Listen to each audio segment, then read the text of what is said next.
Peter. What's up, man? Welcome to the show. Yeah, thanks. It's an honor to be on your show, man. Likewise, the honor is shared, my friend. For the listeners who aren't familiar with your work at Superhuman Talks, what are you best known for? I'm best known for my work and my thinking and my writing and my interviews about the so-called superhuman era. And it's biohacking, but you can say biohacking plus. It's about bioenhancement in which we are really able to significantly upgrade our capabilities as a human being, actually. And where do you see the biggest opportunities for humanity? Wow, that's a deep question to start with. No warm up. Don't pull a hand. If you look for myself, my path started with, for sure, quantified self. So measuring all kinds of aspects of my life. And for the people who aren't familiar, what is quantified self? Quantified self is a movement or which you can apply in your own life, where you are measuring certain aspects of your life. For example, your health, your steps, your stairs, the quality of your meditation. You can name it and you can measure it, actually. And for me, it started with quantified self. Like when I went out for a run, I measured my heart rate, my pace, my distance, my speed, etc. And then I came into contact with biohacking, which I think is more interesting because it's not only about measuring, but also about improving and altering. And still, when I was on the path of biohacking, I noticed, well, there are amazing developments right now happening in science and technology in which you are really able to change our human beings. And I think the most interesting thing, which is also related to quantified self and biohacking, is our genetics. So the first step is that we are able to analyze our genetics. And now maybe your listeners also heard about the term CRISPR-Cas9. I just wrote down CRISPR. That's fucking good. Mind reader, you. That's another skill. But CRISPR-Cas9 is where we are able to more easily, more cheap and faster to change our genomics. But not only our own genomics, but also about bacteria, about plants, everything in life. And I also like to quote Bill Gates. When he was interviewed a couple of years ago, he also was asked by the interviewer, well, Bill, what would you do if you were young again?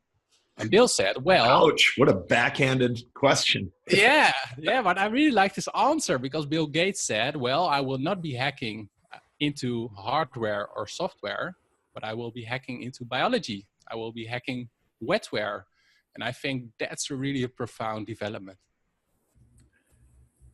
So do you feel that the biggest opportunity is gene modification, utilizing things like CRISPR technology, having a better understanding of our genome through some of the technology and services that are out there?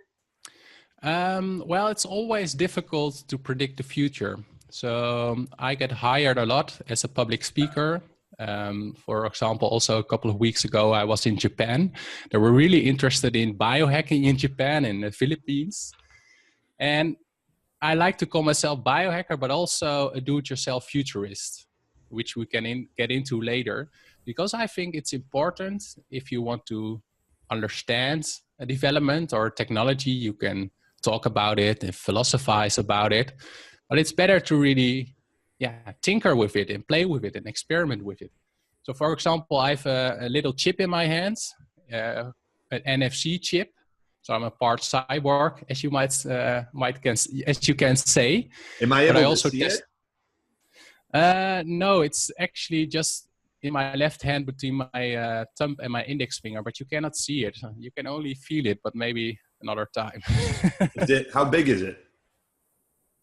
It's about the size of a rice grain. Okay, nice. And what's that doing for you? Well, it's an interesting topic because it's an example of so-called do-it-yourself grinding. And do-it-yourself grinding putting electronics in the human body is not that strange. I mean, you have pacemakers, you have hearing implants, but the so-called do-it-yourself grinders are modifying themselves with electronics to add capabilities to their lives. For example, there's a guy who implanted a compass in his chest, which gets a buzz every time he faces north. So he says he got a whole other perspective of his location. But my chip is not doing that. I can put information on it. So I use it to unlock my phone. For a time, I had my Bitcoin wallet on it. I also use it to put on my contact information. So it's an extra memory of my body, you could say. Is there risk with stuff like this? This is just like the conspiratorially minded aspect of me, but is there an issue with in the future potentially putting so much on chips like this that people are like cutting off hands and shit like that to get all of your information? Yeah, that's a really nice science fiction movie scenario. I think also played out in some of the blockbuster movies.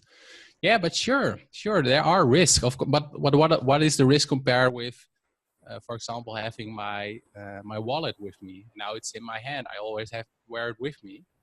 But it's well, then they just take your wallet. You leave with your hand. That's a good point, actually.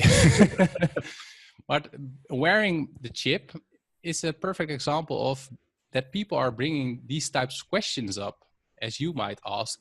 For example, you can also say now it's only have some memory. It's not that big of a deal. But you can think of what are problems with people hacking electronics in the body, or who's the owner of electronics in the body. So it raises all kinds of moral, practical, ethical issues. And they are really profound. We need to answer them in next couple of years, I think. What's been the greatest benefit to your life in having that chip implanted, in becoming a grinder? Is that the word? Yeah, a do-it-yourself grinder. Do-it-yourself grinder. All right, nice. Well, I think it's not that good of an answer, but it's not really a really practical benefit. It's not like here in the Netherlands, a lot of people have chips. But in Sweden, for example, there are now 100,000 Swedes. I also was one of the speakers at the Biohacker Summit in Stockholm last couple of months ago. And I also said, well, applaud for you Swedes, because you are using it for your public transportation. So you don't need a card, but you just have it in your hand. And there are also companies in other, like Belgium, which are also using personnel, staff is using it to get inside and outside the building. So that are applications which really have a practical use. And the biggest benefit for me is just that it satisfied my curiosity. There are so many questions and interesting applications of this. Like, I think there's one part of me that's like a little bit concerned about the prospect of having, unnatural, non-biological electromagnetic field devices implanted inside me and what that may do, because we just don't know. But then on the other side, there's, well, what if this thing is very, very low transmission, especially compared to, say, a cell phone, and it's not constantly communicating with other cell towers, but where it just kind of like, it's aware of where you're at and what you're doing and who you're interacting with and what brands you're purchasing and what stores you frequent and things. And then that just kind of like updates a couple times a day in a way that maybe it can be used to decrease exposure to non-native electromagnetic fields. And it could be the actual other side of the coin, Yes. There's and also there, I'm just ranting. Yeah, that's a good point. And I also checked, at least with the type I'm wearing today, that it's not emitting any signals, and it also has bio glass. And when I'm going to the airport, I just get through security. There are no rings. You don't see it, and it doesn't show up on the on the TSA. No. So I don't hope terrorists are listening. But another interesting application, I think there are a lot of biohackers listening, of course, to the show. Is one thing I would find very interesting is if you have a chip which is in your body, which can measure constantly all kinds of blood values or hormone levels. Yeah. It gets a more precise measurement. And maybe in the next phase is that you can also alter the kind of supplements based on that. So there are a lot of things we can do with this technology if it's going to play out in that way in the long run, actually. Yeah, the Aura Ring. Do you have one of those? Yes, yes. Right. Okay, cool. So do I. I got their first generation one, and then now I'm waiting on my second one.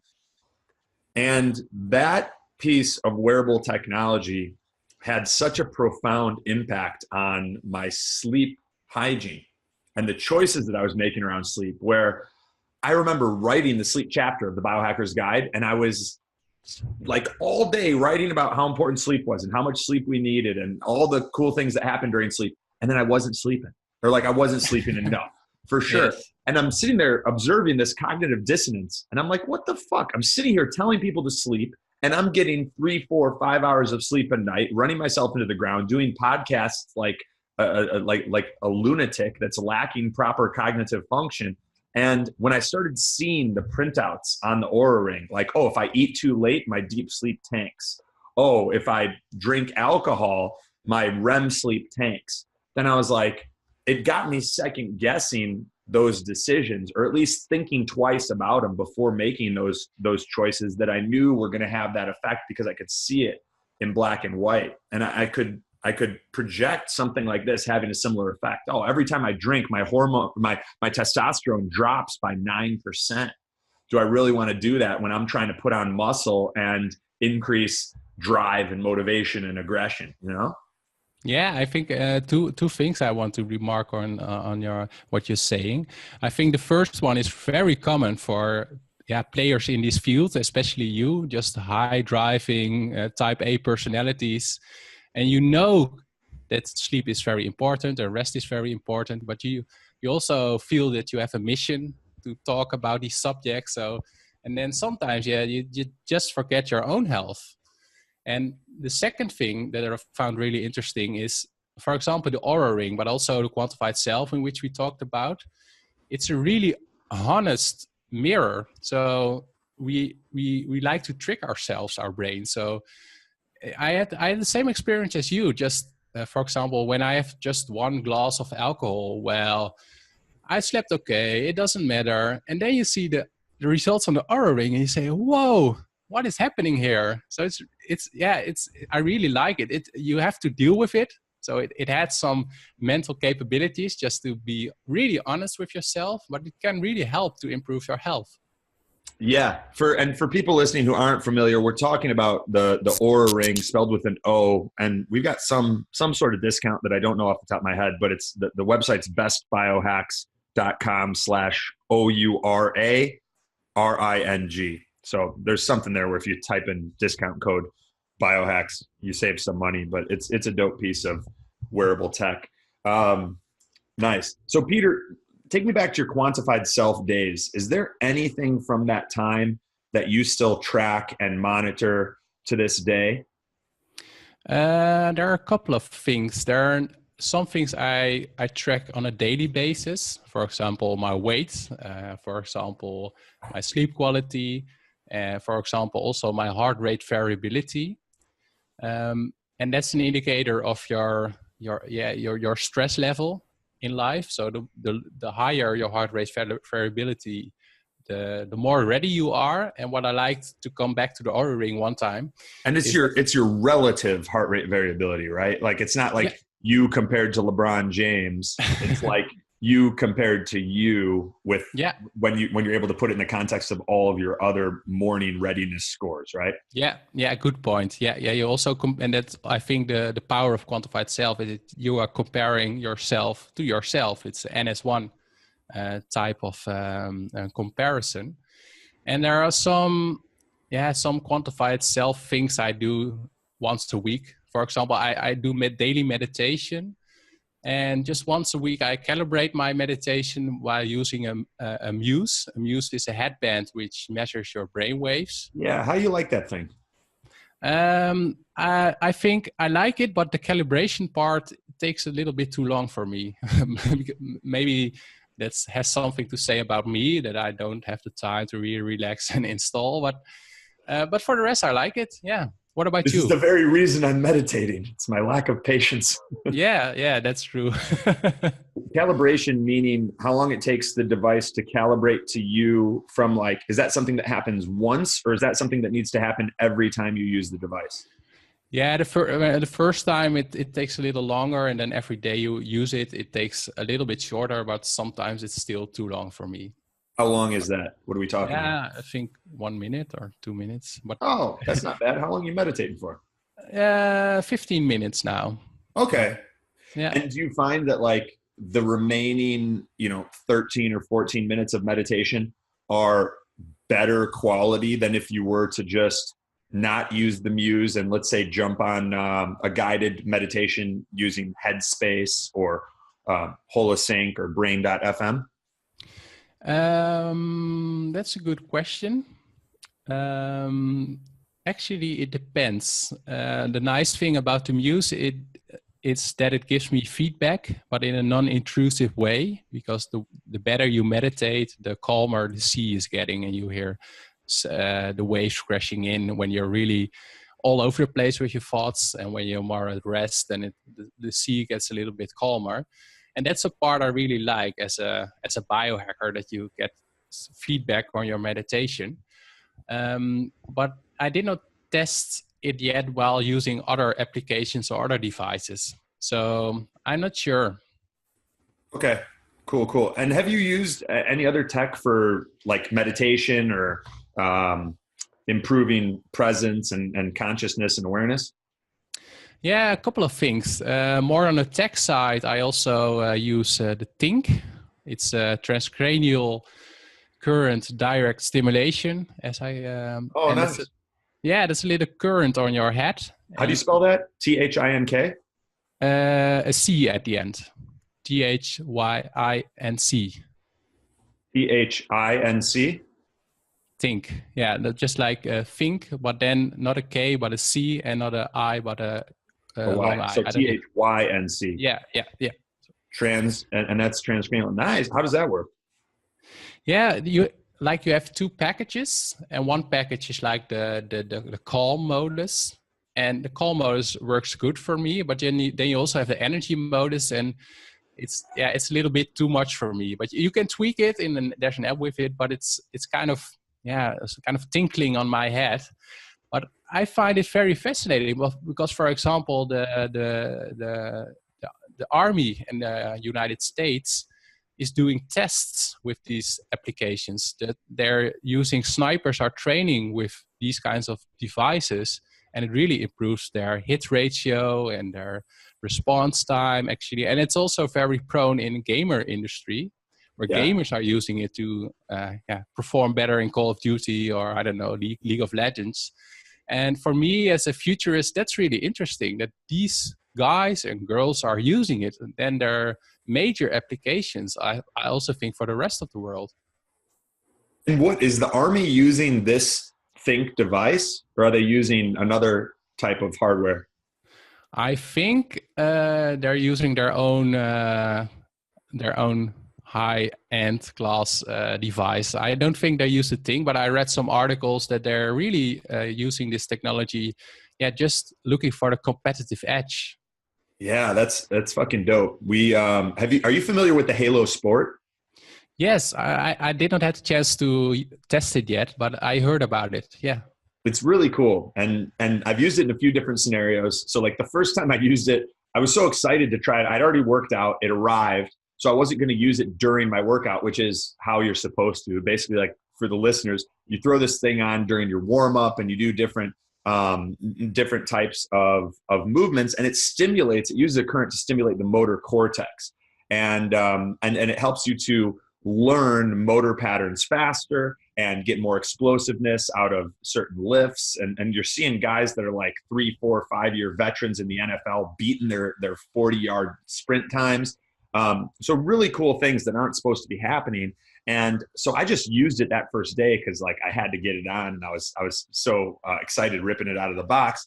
And I felt an instant lift in energy and focus, and almost like mood too. It was almost like my brain was making more neurotransmitters. And I went just like recorded a webinar like a live webinar, and it felt great. And then I was thinking like how much of a deterioration happens with neurodegenerative disorders like Parkinson's. My dad has Parkinson's. So when we were up at our lake house, I gave it to him, had him use it. And within one session, he was already like, afterwards, you have about a 24-hour period of neuroplasticity. So like, you know, improvement in new neural connections, especially associated with movement. My dad was just walking better from one session of this thing. Whereas wow, like, that's at the time, awesome. he was kind of crossing his feet a little bit, and his movement wasn't anything that you would call home about. One session on that, and he was walking better. So there's a lot of excitement around this type of technology and what we can do using electricity, which is really like what fuels all of our biology, right? At the simplest level, and applying it to the right parts of the brain, depending on what type of outcome you want to achieve. That's dope, man. Yeah, what I like about your example is that it's like most people, when I talk about biohacking, they're thinking, oh, just boys doing biohacking because they have enough money and enough spare time. But that's a perfect example that biohacking can really influence the lives of everyone.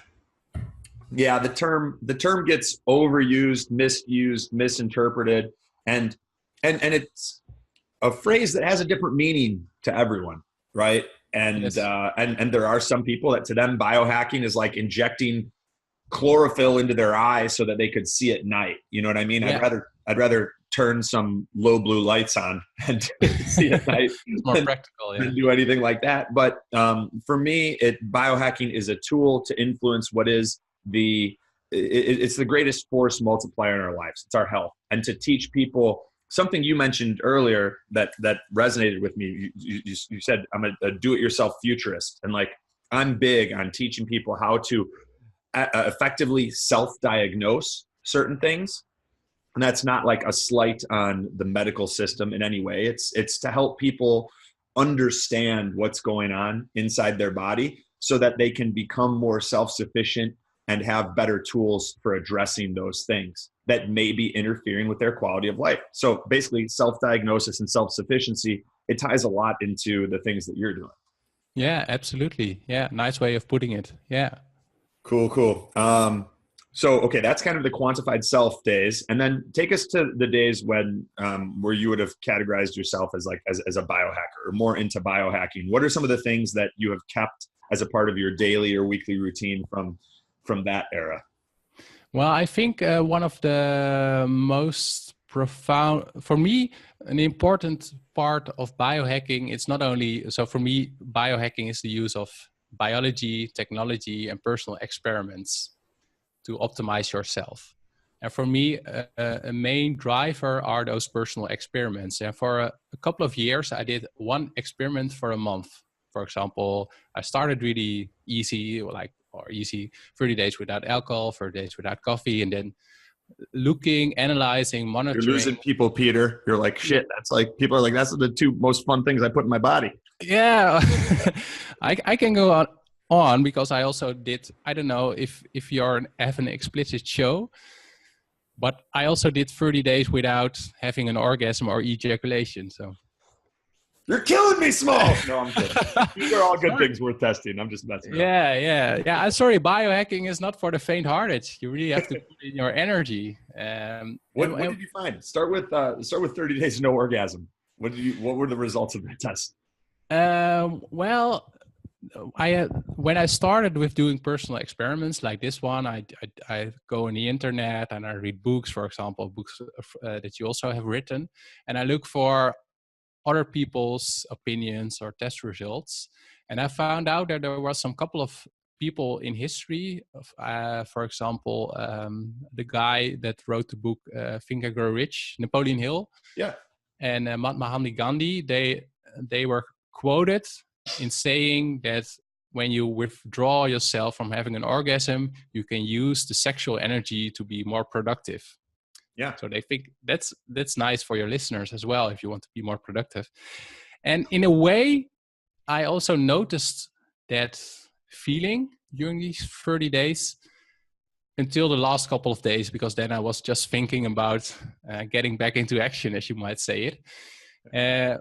Yeah, but it was also, I think, one of the most important things of doing these personal experiments, and you don't have to be like 30 days. You can also do 5 days or 3 days or 7. I don't care, but it gets you out of your stock habits. And I think there are so many habits that just are ingrained in my life. And I also think in other people's lives. And if you just stop for it for a couple of days, it really has this sort of reset effect for me. And yeah, you can do it with all kinds of behaviors in your life. Yeah, one of the guys in our community, he's a consulting client, and his name's Branch. He was going through a period where he felt a little bit disconnected from his wife. They've got like 5 kids, and so as an experiment, he decided that he was only going to, if he masturbated, he was only going to masturbate thinking about his wife. And within 7 to 10 days, a lot of the silly fights and silly arguments that they were having started to dissipate. And by the end of 30 days of doing this and having that intention to remain faithful, both physically and emotionally and cognitively to her, their relationship was better than it had been in a really long time. Which is kind of wild, because you think about the biological side of things, but then you also think about the quantum physics of intention and what we're putting out with our thoughts and that energy into the universe, and how all of that interacts with our relationships and manifests into good things or conflicts. It's pretty wild. Yeah, that's a really interesting question. It's also something I ask myself a lot. For example, while I was doing my biohacking phase, as you might call it, I also was trying to upgrade my cognition. So I tried nootropics, and I put some extra effort on my meditation, etc. And I tried to improve my physical capabilities to become stronger and faster. And I tried to improve my social capabilities. So I had an assignment for 30 days. I have to get into contact with a stranger, which was really, I'm more like an introvert, which is really nerve-wracking, actually. That's not a goal that you could pursue while doing your 30 days of no sex. Good point. No, that was another month. I need some contact with a stranger. Yes. Need to release some pressure. Yeah, actually, yeah. And it's the same also with the improving your cognition and your mental energy, and but I also was interested in how can I improve my spiritual life. And meditation helps, but I also tried some psychedelics, for example ayahuasca. Nice. And when I did ayahuasca, I had the feeling, wow, a couple of years ago, I was doing quantified self, and I was thinking, in the end, we can measure everything. But I was sensing and feeling, experiencing things in which I think, just like the example you gave about the quantum physics between your client and his wife, there are things we cannot measure. There are some distinct human spiritual things. I'm also not sure if in the end we want to measure these kinds of things. I think we're a ways off, but things are accelerating at such a rate that it may happen sooner than we realize. How did you do ayahuasca? Did you go to Peru, or was this, did you order it on the dark web and do it in your bedroom? How did that go down? No, we did it here in the Netherlands. There are also some parts in the Netherlands, or some places in the Netherlands you can do it. And it was like a 2-day event, and it was it was also with a shaman, etc. But it was not like the real deal in Peru. And I also not think that indeed do it yourself ayahuasca is a very good idea. No. Yeah. So for people who aren't familiar, how would you describe ayahuasca? The drink itself is really awful, but it has let's start with what it is. Yeah, what it is, it's I like to compare it with the Netflix series Sense8, in which there are people that are more aware of their connection to each other and to how you say Mother Earth. And ayahuasca is a sort of chemical based on two plants from the Brazilian Amazon, in which it releases I don't know how it exactly works, but it helps you to rewire some connections in your brain, in which you are able also to get into your youth while you were, to relive the moment you were born, or relive the first 3 years, or maybe get into past lives, etc. And for everybody, it's different every time. So it's difficult to really get a grips on it, at least for me. What was your experience like, or what did it help you with? Did you find it helpful? Yes, I started out with my curiosity, like being a do-it-yourself futurist, although I did not coin the term at the moment. But I think at least psychedelics are getting more and more traction, I think also in the United States for PTSD, etc. So it started for me with curiosity. In the first session, I was also sitting there, or lying there, I must say, and I was really trying to control everything. But that's not the ideal way to do ayahuasca. You really have to let go of your control, of your ego, of everything. And the second and the third time, I had some visions, but also really strong I felt really strong gravity to the ground. And later, because we also did a roundup, was also that the shaman told, well, that can be a sign in which you are also need to reconnect further to your manlyhood, which I found very interesting. So after that, when you do a session ayahuasca, it's not done. You get like weeks later, you get like a glimpse back of the ceremony, or you get an insight, so it can help with doing your personal development work, but it's not a means in itself. Yeah. Did you have benefits that persisted from the use of ayahuasca, things that translated to your everyday life? Yeah, I think more awareness, also about the quality of the relationship I'm in with my girlfriend, which you can describe it, or you can try, at least for me, I think sometimes find it difficult to put words on it. And during that ceremony, I really had a profound feeling for her. And I cannot describe it even now, but it really helped indeed in a new way, a new light, I think, on our relationship, which I think continues until now. That's pretty cool. Yeah. So the ayahuasca, the Bufo alvarius, Sonoran desert toad, these are some of the compounds that contain a substance known as DMT, or dimethyltryptamine. And the organic form of it is more specifically 5-MeO-DMT. And it's something that a lot of evidence suggests is produced in our pineal gland, which is like a part of our brain. And the time, it's supposed to be what is responsible for near-death experiences. There's a lot of literature suggesting that the times that it's produced in the greatest quantities are when we're born and when we die. One of my clients came down to visit in early June, and we did the Bufo alvarius. So basically, like, they take the parotid gland of this toad, and there's one of these toads in the world that produces the 5-MeO-DMT, and they can squeeze the parotid gland to extract the venom, and then it dries, and you can actually smoke it. And there's a really interesting episode for anyone that's listening and wants to learn more about this. It's a show called Hamilton's Pharmacopoeia with a PH, and season 2, episode 1 covers the psychedelic toad. And I actually watched that after we'd already done the ceremony. But DMT, whether it's through ayahuasca, whether it's through the Bufo alvarius, it's a decision that I believe is up to the user to determine if it's something for them. This is in no way advocating the use of these substances.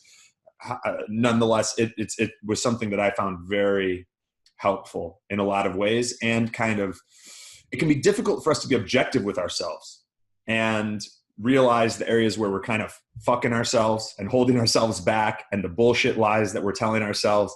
And in that state, And even afterwards, as you mentioned, those moments where you can kind of come back to it, it's much easier to almost look at your life from a 30,000 foot view and see some of the things you're doing right, some of the things you're doing wrong, some of the places where you're putting energy into into areas that don't really serve you, or like the impact that you want to have, or the legacy that you want to leave. Like, why am I pursuing that goal at the expense of spending time with some of these people that I really care about? You realize like how much of this journey that we're on is really related to people, the people we care about, the people we love, the people we appreciate, helping to make their lives better, the way that they make our lives better. And we can get caught up with so many distractions that pull us away from that, especially when you're trying to hustle and you're trying to grind. And these moments where you feel a greater connection to all living things, for me, also came with a clarity, like, slow down, motherfucker. You're putting a lot of time and energy into things that don't matter nearly as much as like calling your mom on a Sunday and telling her that you love her, or like sending a text to someone on their birthday that's not just happy birthday exclamation point, like, you know, telling them something you appreciate about them. Little things like that where you can slow down. Those were some of the things that persisted for me from that experience. But I haven't done ayahuasca. I am interested in it. Yeah, that's what well said, actually. And that's also a development I see in, if you can call it, the biohacker scene, where more and more in the beginning it was really focused on technology, but now you see more and more attention also to nature and biology, but also, like you said, to social relations. And I think when you're doing biohacking to increase your health, it's not your end goal to be healthy, but you can use your health just to enjoy life to the fullest and enjoy the surroundings of the people you love. So I think it's really a good point. Yeah, for sure. I have a few episodes that we're recording today for the podcast. And then I have a physician who's a friend of mine coming over afterwards, and I'm doing a session of ketamine. And she's doing it here because I didn't have time to get to her office, but that's something I've been finding very beneficial as well. And we're probably going to stack it with some NAD plus, some nicotinamide adenine dinucleotide, which is really good for energy production. Cool. What's the last book that you read and loved, Peter? Oh, wow. Good question. The last book I read is Life 3.0 from Max Tegmark. And he's, I don't know where he's teaching, but it's about artificial intelligence. So, how do you spell his last name? Tegmark. Max. Nice. Very cool. And yeah, it's because my main focus at the moment is new technology, being a do-it-yourself futurist. We talked about biotechnology and genetics, etc. But I think we come first to an era of superhumans in which we are able to upgrade our own capabilities with genetics, with bioelectronics, with pharmaceuticals, etc. But I think at least that's the case that Tegmark makes in his book, and also where people like Elon Musk warned about and Stephen Hawking warned about, that in the end we have like intelligence explosion or super intelligence, which is an artificial intelligence which is smarter than our collective human intelligence. And what will happen to us as mankind as that moment arrives? Do they wipe us out, or do we live together, or do we melt together, like being a cyborg in which we can connect human intelligence to artificial intelligence? Well, that's the book about. So I really liked it. That's cool. It raises some other interesting questions, like on the role and importance of feelings and emotion, and can those be programmed into AI? And if so, does it even matter? Because I think a lot of those feelings and emotions that we emit as humans are part of what makes us uniquely human, and part of our electromagnetic gift. It's one of the ways that we communicate and resonate with other people that I believe, at least as of right now, cannot be programmed and cannot be observed in non-living. Yeah, Yeah, I agree, and I also think, for example, the conversation we are having right now, we are coming more and more to a world where artificial intelligence is taking more and more tasks from us and maybe jobs from us. But I think that the person-to-person interaction we are having right now, or that the listeners are having with their family or friends, these are really and things like feelings and empathy and communication and cooperation are becoming more and more important things or skill sets in life. So I just think it's really important to be aware of. Nice. You'd mentioned part of your journey for a while was included nootropics and other things to enhance cognition. What had the biggest impact on your cognition? I think nootropics help. There are some brands that are only, I think in the US you have better options, but we have I think strict regulation, at least here in the Netherlands. But I use nootropics, for example, when I get on stage, when I have to deliver a keynote. I use certain nootropics because I notice it helps my verbal fluency. But I think the most important thing to improve my cognition is actually doing meditation. It helps to calm my mind and be more aware and more calm, and especially when I do it in the morning, because then it's a whole other start of the day than compared to going to my email or going to social media or just starting with my first task. And another thing I also noticed is, for example, which is a routine when in the afternoon I have an important meeting or a keynote I have to give. Then in the morning I practice it once, and then I go out for a run. And I noticed that doing sports after doing your learning, it really improves my retrieval when I actually am going to do the task at hand. Yeah, that's really cool. It almost allows you to like assimilate the information and engage different parts of your brain, like rather than just the visual or auditory centers, you're getting kinesthetic with it and kind of like taking your conscious awareness away so that your subconscious can do its thing. So let's say you had a keynote speech tomorrow. What would be your go-to nootropic stack to maximize your verbal fluency and verbal recall and articulation? I like I have some Dutch brands I use, but I do daily creatine supplementation.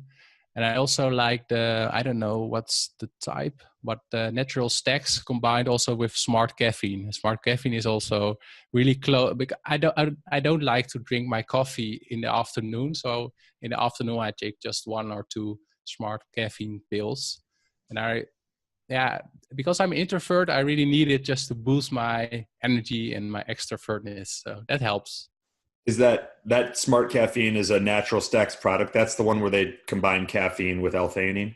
Yeah, I think that's one. Yes. Yeah. Okay, cool. And then was there another one of the natural stacks products that you mix in there? Yeah, but I forgot about the name. I can send you to it later. It's the one with like artichoke, right? Yeah. What's the name again? Maybe I should pop some pills before this interview.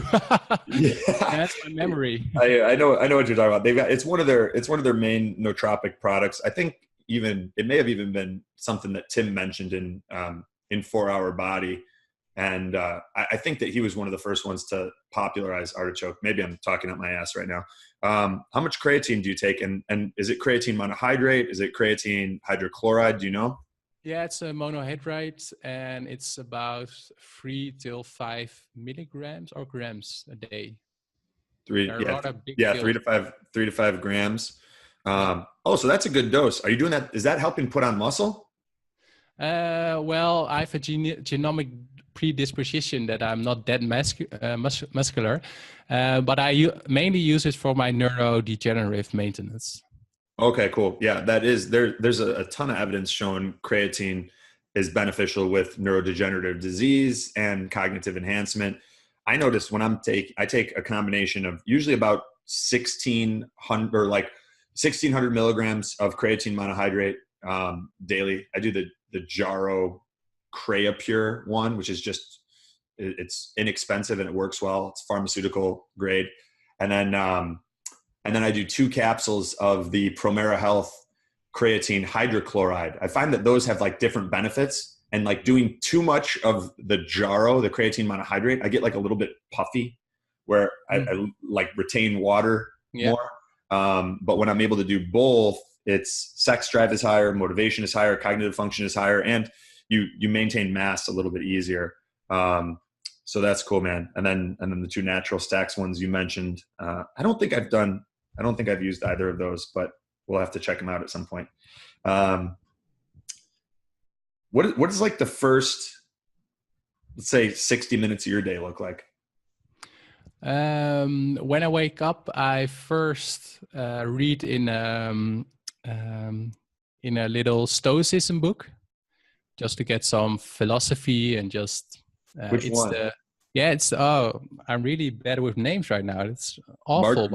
Marcus Aurelius? No, the Ryan Holidays, in which the Daily Stoic. The Daily Stoic, yeah. Nice. So I read in the Daily Stoic, and then I think about it a little bit, and then I go get some water to put on my tea. And sometimes I started with coffee, but I noticed just starting with tea gets me more relaxed, more into the day. It gets a better start. So I have some tea, and then I do some. Sorry? All that theanine. Yeah, just relax and zen. And then I write in my journal, and I practice gratitude, because for a long time I just was like you, just hitting new goals and not being satisfied with the life I'm having right now. And there's more and more evidence coming up that practicing your gratitude in the morning or in the evening. So I write down my 3 things that I'm grateful for, and the assignment for me is that I have to write 3 things different. So I cannot write every day my girlfriend or my cat. I don't know. Yeah. So I really have to be aware and be at the moment and think about, where am I grateful for? And then I do some freestyle journaling, just what's in the top of my head. Like like morning pages style, like Julia Cameron? Yeah, exactly. And sometimes it works better for me than other days, but it's just nice just to write away and just leave it there. And then that's what I'm doing while drinking my tea. And then I will do my 15-minute meditation, sometimes with the app Oak, which is I used, and sometimes with Muse, but mostly with Oak. It's a really nice meditation app, I think. OAK? Yes. And then sometimes I'm just starting with a LSD microdosing routine. So on every 4th day, I take some microdose of LSD, and I think that's about 1 hour. Are you doing like 10 units? I'm now in the phase where I have to alter my substance. So I'm now about 12, I think. Just have to tweak and see what the effects are. Very cool. Yeah, and I don't know. It's a rather strange episode with ayahuasca and quantum health. It's fun. I mean, I've messed around with some of these things as well, and have found them helpful. And we're going through an era where some people have a lot of hardwired and preconceived beliefs towards these things, and it's very different. I think that the impact that they can have on us depends largely on the intent behind their use and the dosage, right? Are you taking them to go out and like party your face off, or are you doing them to tap into different parts of your cognition or your physiology that are more difficult to access without a little bit of assistance?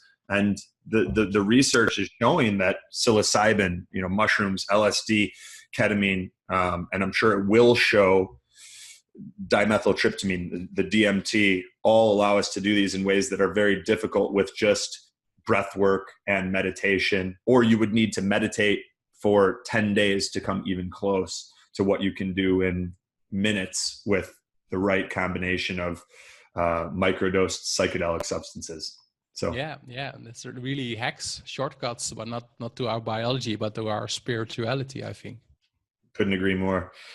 Peter, this has been awesome, man. I've been enjoying hanging out with you in our talk. I look forward to doing more together. And where can people who are interested in keeping up with what you're working on and the different talks and that you're releasing, where can they stay up to speed with everything that you've got going on?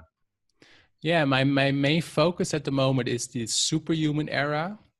So these are really about our bio enhancement and ways in we have upgraded humans and what's the impact on society. Do we have like a social difference between the superhumans and the normal humans? And do we have enclaves of different modified humans? Well, if you're interested in that, I have a site for also my international keynotes. For example, the keynote in Stockholm and Japan and Manila. You can go to superhumantalks.com, in which we are also some slides of these keynotes, but also some interviews will be up there, probably also with you in the upcoming months. And so go to superhumantalks.com.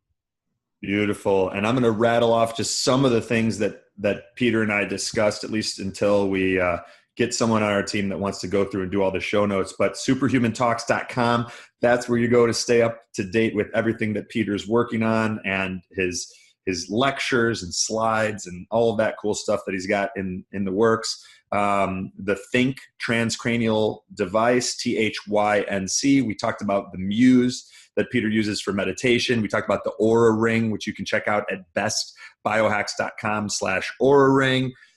We discussed ayahuasca, which doesn't really have a website, but there is a book, Stealing Fire, that may be an interesting place to talk. We talked about the Bufo alvarius, or the Sonoran desert toad, and the 5-MeO-DMT that I experienced with that. We talked about creatine, the company Natural Stacks, their product that has the artichoke, and then their other smart caffeine product, and a whole bunch of other stuff. This has been fun, Peter. I appreciate hanging out, man. We'll have to do it again. Yeah, awesome. I really enjoyed it. And you have a great take on biohacking and what's important in this field. So keep up the good work, but also don't forget to also focus on your own rest and health. Thank you, my man. I will keep that in mind and make sure I don't.